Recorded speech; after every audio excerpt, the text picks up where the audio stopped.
We previously learned that red blood cells, or erythrocytes, are the most common type of blood cell. Their primary function is to carry oxygen to the body tissues via the circulatory system. Red blood cells are perfectly designed to perform this oxygen-carrying function, and in this lesson you will learn more about what makes your red blood cells so good at their job. You'll also discover what happens when the oxygen-carrying ability of the red blood cell is compromised. The reason mature red blood cells are so good at carrying oxygen is because they make room by eliminating their nucleus. That's right, an immature red blood cell has a nucleus that allows it to reproduce, but when it matures, this nucleus disappears, making more room for hemoglobin. Hemoglobin is the oxygen-carrying pigment of the red blood cell. To help recall this term, it's good to note that heme refers to blood and globin refers to protein.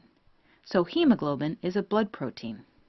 Each iron-containing hemoglobin molecule is responsible for transporting the bulk of oxygen through your blood. And interestingly, it's hemoglobin bound to oxygen that gives your blood its bright red color. Now we know that red blood cells are plentiful, and although their numbers are important, it's the amount of hemoglobin that they carry that determines how efficiently oxygen will circulate through your body. The more hemoglobin molecules found within your red blood cells, the more oxygen they will be able to transport. A decrease in the oxygen-carrying ability of the blood results in a condition called anemia. This can be due to a decreased number of red blood cells or a decreased amount of hemoglobin. Anemia is an easy term to recall if you remember that the prefix "an" refers to without or lacking, and emia refers to blood. So anemia literally means without or a lack of blood. There are a few things that can cause a decrease in the number of red blood cells. One way, that seems the most obvious, is a massive loss of blood or hemorrhage. Hemorrhagic anemia is anemia due to an excessive loss of red blood cells through bleeding. Now this blood loss may be caused by a wound, but it can also result to something going on internally, such as a stomach ulcer or heavy menstrual bleeding. Blood cells do not have to be lost to cause anemia. Sometimes there's a problem with their production. Red blood cells are formed in the bone marrow, which we previously learned is the connective tissue that fills the cavities of the bone and is the chief site for red blood cell formation. Destruction or inhibition of the red bone marrow results in aplastic anemia, which is defined as a disorder in which the bone marrow fails to make enough blood cells. You can recall this term by noting that aplastic means failure to develop. Therefore, it's an anemia that's due to the failure of blood cells to develop.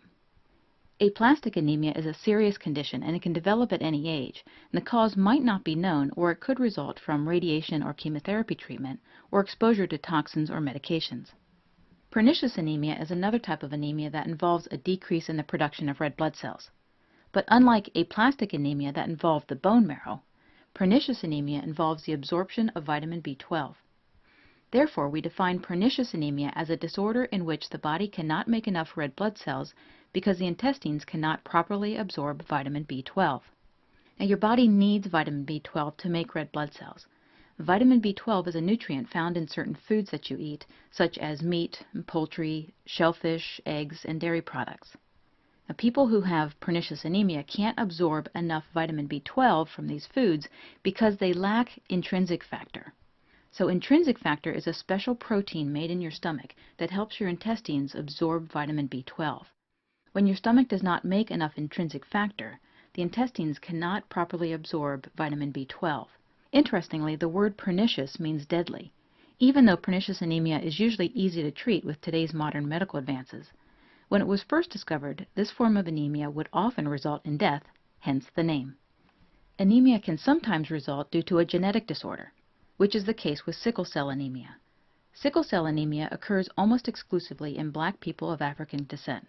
It is described as a severe hereditary form of anemia in which the red blood cells are sickle-shaped due to an abnormality in their hemoglobin. Normally, red blood cells are round and flexible, which help them squeeze through tight capillaries without getting stuck. In the case of sickle cell anemia, however, some of the red blood cells become stiff and sickle-shaped, and the abnormal shape and stiffness of the sickled red blood cells makes them more likely to get stuck in the blood vessels and cause blockage that can result in severe pain and organ damage. These abnormal sickle-shaped cells only circulate for about 10 to 20 days, instead of the typical 120 days or so. and the body cannot make enough red blood cells to keep up with this pace and this rapid turnover, and so the result is anemia. Let's review.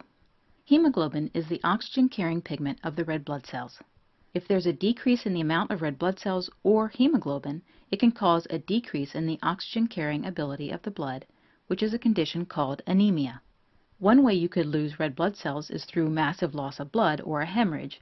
This results in hemorrhagic anemia, which is defined as an anemia due to an excessive loss of red blood cells through bleeding. Anemia is not always due to a loss of blood cells. It can be due to a drop in the production of red blood cells, such as the case in aplastic anemia. Aplastic anemia is defined as a disorder in which the bone marrow fails to make enough blood cells. A decrease in production of red blood cells can also result due to problems with absorption of vitamin B12. We define pernicious anemia as a disorder in which the body cannot make enough red blood cells because the intestines cannot properly absorb vitamin B12.